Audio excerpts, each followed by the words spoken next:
السلام عليكم ورحمة الله وبركاته. عاملين إيه يا رجالة؟ وحشتوني جدا جدا، إن شاء الله تكونوا بخير.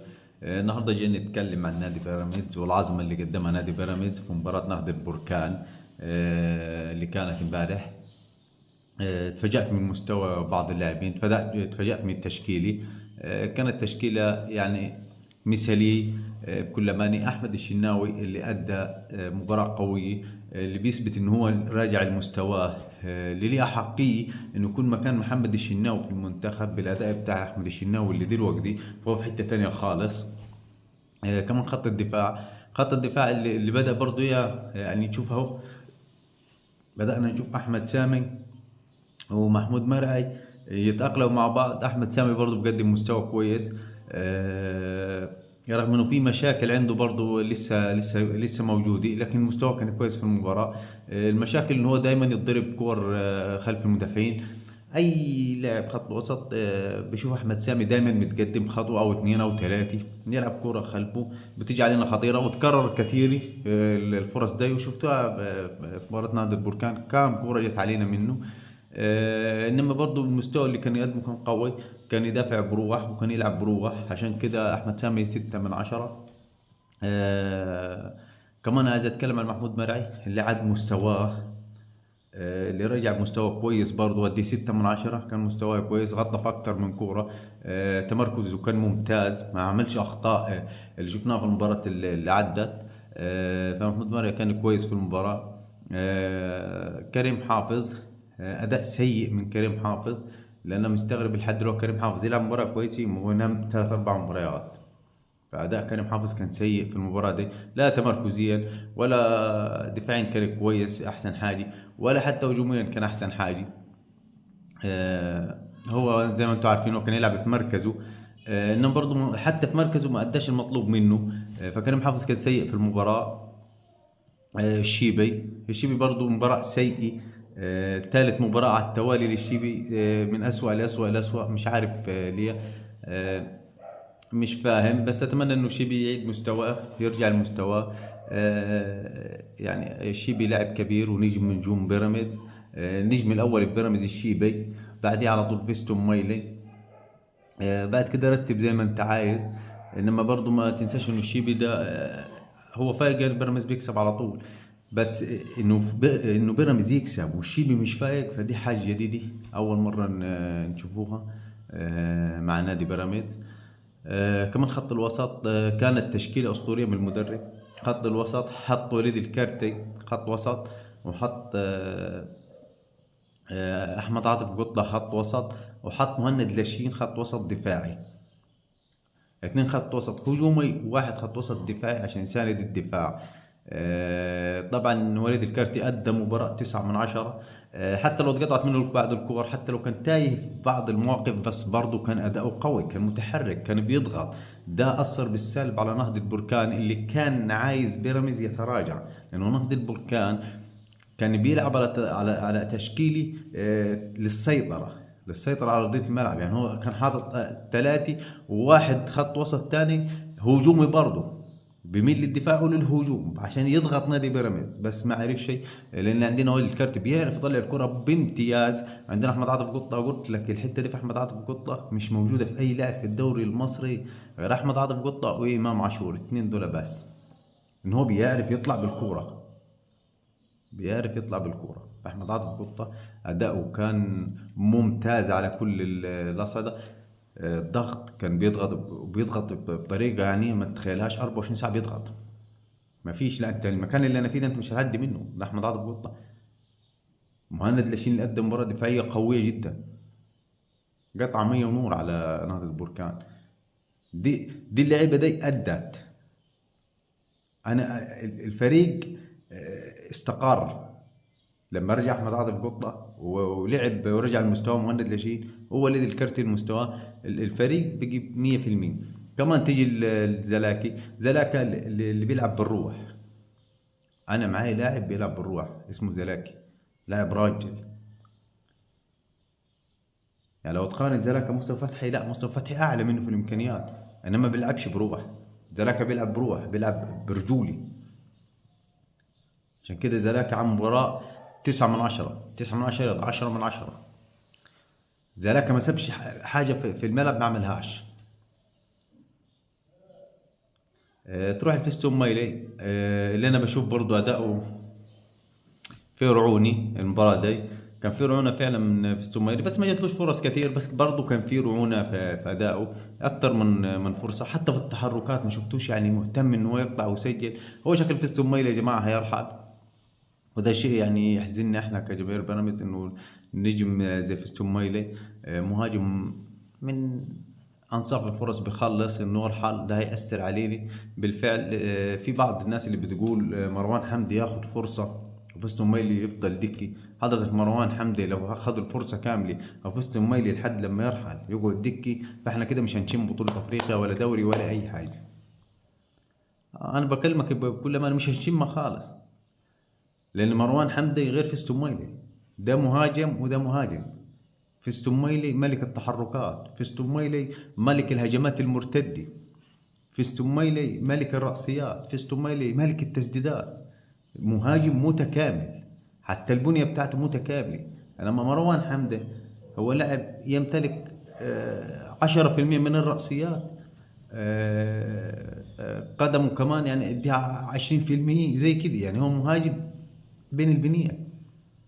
وده مش كلام انا، دي ارقامه. يعني ده مروان حمدي لعب معنا موسم كامل قبل ما يجي فيستون مايلي. عمل ايه؟ ما عملش حاجه. طب هل بيراميدز خد بطولات؟ ما خدش بطولات. هل اهدافه كانت مؤثره؟ ما كانتش مؤثره. اكتر لقطه كانت مؤثره لمروان حمدي كانت لقطه آه، مشكلته هو جماهير النادي الاهلي. لما تيجي تقارني مروان حمدي بفيستون مايلي، لا ما تقوليش هو دكي، ما قلتش دكي. يعني في حد، انا حتى لو انت عايز تدي فرصه لمروان حمدي تمام، بس فيستون مايلي بياخد فلوس.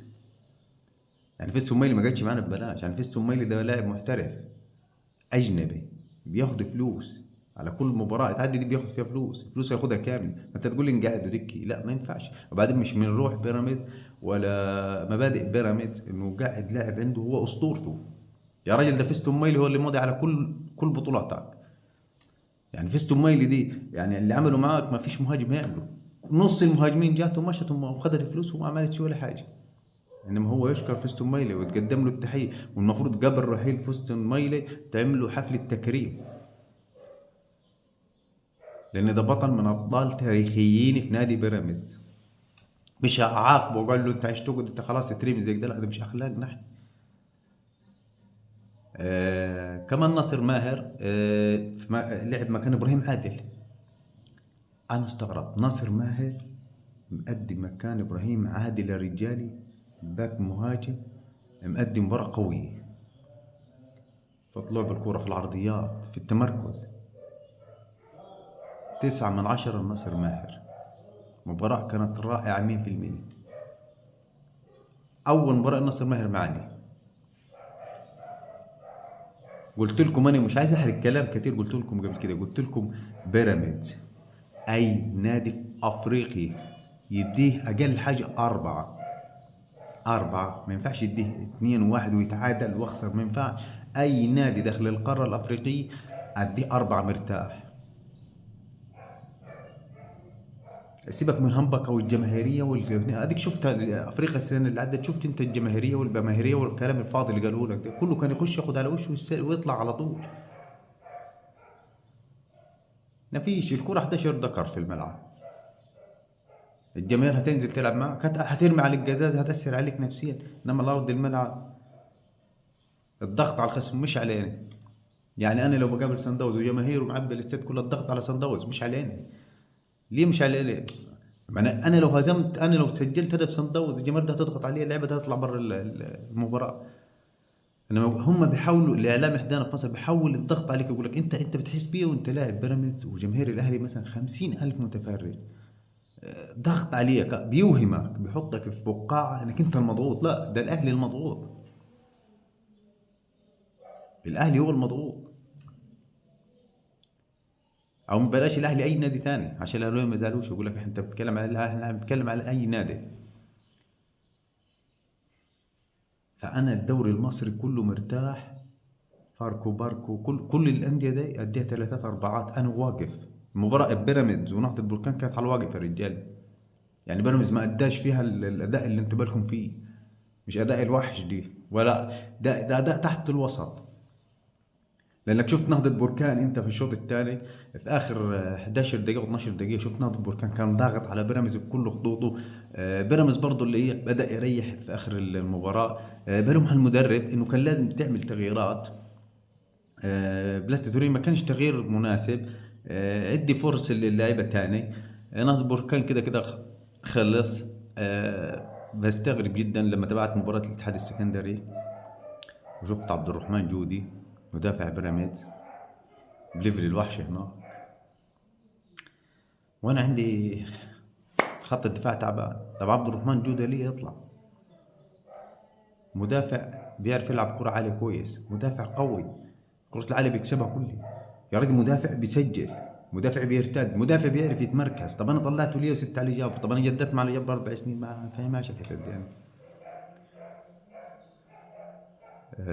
حامد حمدان، اتمنى حامد حمدان انك انت ما تكونش دخلت في دايره ان حظي ممكن يكون وحش مع نادي بيراميدز والكلام ده. لا، لازم يتأدي.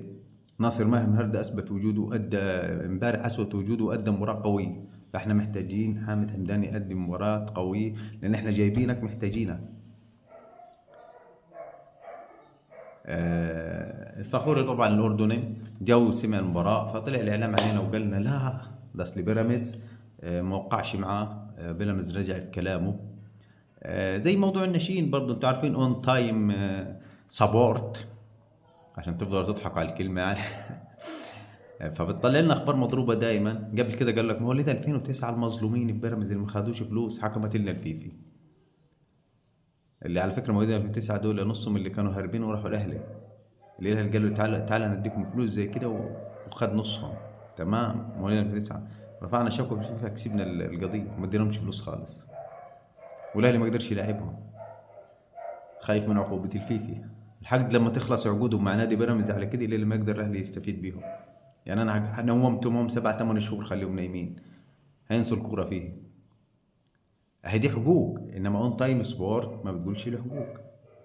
طالعين يقول لك احنا جينا حكمنا بالعدل مع بين نادي بيراميدز وبين الناشئين. فين العدل بتاعكم؟ انت جايب امهاتهم وابهاتهم يبكوا على القنوات وبينت بيراميدز انه الشيطان الكبير. بس ربنا بينصر الحق دائما، افتكر، مش بالاعلام. انتصرنا عليكم واللعيبه هي نايمه والاهلي دفع الفلوس وما خدهاش ومحدش يتكلم في ده. الفخوري كمان اللي خدناه ليه نادي بيراميدز بياخد اللعيبه يا رجالي؟ مش عشان يقول لك الفلوس الكتير، لا، الفلوس ليها دور. بس ده نادي في كاس العالم للانديه، ده بطل افريقي، بطل السوبر ودوري ابطال افريقيا. انت فاهم يعني؟ ده وجهة اي لاعب. ده نادي في كاس العالم للانديه. سيبك من عشان هم بيكلموك على حته ايه المبادئ والقر والهر والاشياء دي كلها كلام فيستك داي. سيبك منها، كلام ما بياكلش عيش، كلام بيضحكوا بيه على الناس الغلابه. فيش نادي قرن ولا نادي هناي، في نادي ماديات ومشروعك ايه. النادي ال5 نجوم، اللعيبه اللي بتروح له 5 نجوم زيه، فبتسال انت مشروعك ايه؟ هتديني كام؟ النادي ده مستقر ولا مش مستقر؟ هي ده اللي بيحصل. طب النادي دي غير كم لاعب جابه جديد؟ يعني اللاعب ده مثلا النادي ده تعاقد، النادي الاهلي مثلا تعاقد مع 10 لاعبين، ضغط جماهيري طير 10. طب ما انا هروح اطير زيهم. انما النادي بيراميدز مستقر، بيجيب اللاعب بيديه 3 4 مواسم فرصه، زي محمد رضا بوب ولاعيبه كتير. فده نادي في عندي فرص للنجاح فيه اكتر من النادي الاهلي. هي لعبه بتحسبها كده. انما احنا في الاعلام طبعا بيراميدز دخل بالشنط والفلوس وقال له خد هديك كم الاهلي؟ مليون دولار، خد 70 مليون دولار. ليه انا عايز اغزى الاهلي؟ ده هيسيس الدماغ، سيبك منه، فيش الكلام ده. مثلا الاهلي بيعرض مليون دولار، بيراميدز بيعرض مليون و200 الف، بس بيزيد عنه بارقام بسيطه. مش يقول لك هيقول لك انه انت جايب اللاعب ده بتخسر. لا، بيراميدز لو بيخسر مش هيكمل في الدوري اساسا، مش هيكمل. هتقول لي انت الاعلام بيقول انك انت مش اللعيبه بمليار، هقول لك تمام. اما الاهلي اخر 4 سنين رجع ارقام الفلوس اللي اتدفعت هتلاقيها عدت 3 4 مليار. 3 4 مليار انت دافعها، هل انت استفدت بيها 3 4 مليار؟ لا، ما هي دي كوره. تنساش ان انا فريق بادئ من الصفر، يعني انا فريق كنادي بيراميدز بادئ من الصفر، لكن انت نادي بادئ من زمان. يعني انت عندك ناشئين وعندك قطاع ناشئين، انا نادي يعني صرفت المليار ده على قطاع ناشئين وعلى لاعبي وعلى منشآت وعلى ملاعب وعلى حاجات كتير. انما انت المليار بتاعك اللي انت بتدفعه ده 3 4 مليار، انت بتدفعها فلوس لان عندك المؤسسات دي شغاله. فاحنا بنخاطب العقول اللي بتفهم، لكن العقول اللي مش بتفهم تركن على جنب. كمان احمد الشناوي اللي طلع قال لك احنا مش بناخد حقنا في افريقيا، ده كلام صدق. قال لك احنا مش هناخد حقنا في افريقيا لان احنا ابطال القاره. حتى الطريقه بتاعت الاستقبال مش كويسه. ده فعلا كلام حقيقي. حتى افريقيا، حتى في الحكام بتشوف انت الحكام الافريقيين اللي بيجيبوهم لنا تحت السلم برضو. بس برضو ده احمد الشناوي يولد عندنا العزيمه والطاقه ان احنا نكسب تاني دوري ابطال. كل ما نكسب دوري ابطال الفجوه تصغر. بيجوا 4 بطولات على المركز الثاني في افريقيا.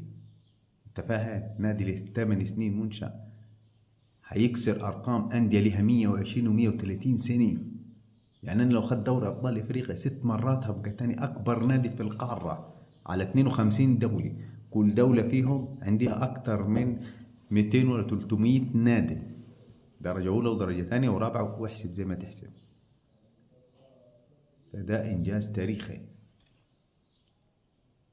الفخور لاعب كويس، لاعب هيأدي، بيلعب مهاجم ويلعب باك، بس أغلبية كان لعبه كان مهاجم. أتمنى إنه يكون يعني لاعب كويس وما يجيش يهاب الموقف، ولا تحت السن كده كده لسه المشوار قدامه طويل. بس في رحيل في السومايلي أنا محتاج مهاجم. ما تقوليش اعتمد على مروان حمدي، أنا لا اعتمدش على مروان حمدي. في السومايلي هيمشي، أنا محتاج مهاجم قوي. بس انا دلوقتي زلفي الباك البرازيلي دلوقتي، هل هيكمل معاني ولا مش هيكمل؟ ده سؤالي، لان ناصر ماهر ادى في المركز دي، فاحتمال المدرب يعتمد عليه. طب الجناح البرازيلي اللي انا جايبه عشان المركز ده نفسه،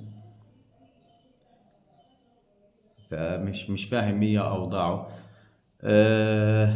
كمان الحناوي لاعب الاتحاد السكندري، بيراميدز بيفكر التعاقد معه. اللاعب ده انا قلت من موسمين لازم نتعاقد معاه. انا محتاج اللاعب ده لانه زي الشيبي، يعني بالظبط رفعاته خطيره. كمان لاعب مستواه دائما متوسط، يعني ما بيدينيش تحت المتوسط. يعني عندي لعيبه انا في كبيره بتاخد ملايين تسيل فيه لحد دلوقتي ما ادانيش في حتى فوق المتوسط، مستواه دايما سيء. فانا الحناوي هيفيدني فلازم اتعاقد معاه.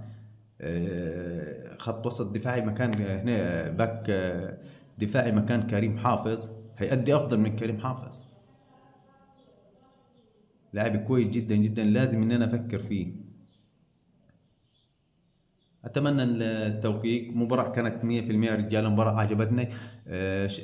اتكيفت كورة اول ما شفتي، لاني شفت بيراميدز بيلعب بروح. انا ما بديكش غير انه اللعيبة تديني دون المستوى، ده بيعصب. انت اديني نص مستواك انا هكسب الكل. انا كنادي بنص مستوى اللعبه دي اكسب افريقيا دي. انت تعرف الجيل دي اقسم بالله انهم افريقيا 10 سنين لقدام. الجيل اللي انا عندي دي افريقيا دي تنمي المغرب 10 سنين.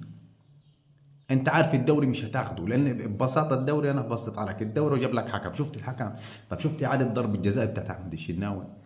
ما طبعا زي احمد الشناوي وقف على الخط وضيعها اللاعب. طب اتعادت ليه؟ ما تعرفش. طب حضرتك طب اديني حكم انت اللي لعبتي، طب قول لي اتعادت ليه؟ ما تعرفش. طب اتعادت يا ريت حتى المعلق ما لقيش في عيب في طريقه تنفيذ ضربه جزاء، فضل يضحك. طب انت فاهم؟ طب ده الدوري المصري، طب ادي خسرت 3 نقاط انا. تمام، مع ان انا مش بلوم على الحكام وبلوم على اللعيبه برضه، لان انا بمستواي المفروض اكسب الجوله دي 50 و60. انا بحكي في التحكيم، يعني ادي التحكيم ده هو مش كويس، مش احسن حاجه. فانا الدوري اركزش عليه 100% وتعب نفسي. انا اركز في البطولات الخارجيه اكثر. يا عم دوري ابطال افريقي، السوبر الافريقي، البطولات دي انا اخلص فيها،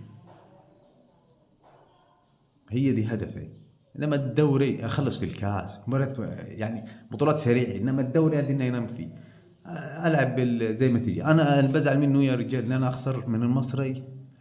اعدي تعادل مع المصري ممكن، اخسر من مثلا من سيراميكا، اتعادل مع سيراميكا ممكن، من الاهلي ممكن، انما من الباقي كله ده لا. يعني انا تزعلش مني اخسرش من الزمالك، يبقاش عقد تاني الزمالك كله كدك دي، شايفها كدك ده عشان اشوفك كويس. مش بقولك ده سخريه من النادي، بقولك ده امكانيات يا جدعان، امكانيات. الزمالك عنده حسام عبد المجيد، يا راجل ده ما عندوش حارس مرمى كويس، خط الدفاع كله مضروب، الونش تعبان، فيش غير حسام عبد المجيد في خط الدفاع كله. خط الوسط ما فيش يا رجال، رجال الزمالك في خط وسط وما فيش لعيبي. في المهاجمين ما فيش، مين؟ ناصر ماهر الرجال ده مروان حمدي كسر تاريخه كله من يوم ما لعب مع الزمالك. انت فاهمني؟ طب فتيجي تكلمني تقول لي تخسر من الزمالك، احد تعصب يعني. انا ما اخسرش، امكانيات، مش سخريه ولا الزمالك، ولا الزمالك مثلا عفش ولا فيه ولا في، امكانيات الزمالك قدام بيراميدز. بيراميدز يكسب 6-7 مرتاح. فادي انا اللي بقول عليه. ربنا يوفقنا ان شاء الله. دايما الانتصار ليني. تسمعوش الكلام الاعلام وسيبكم. والسلام عليكم ورحمه الله وبركاته.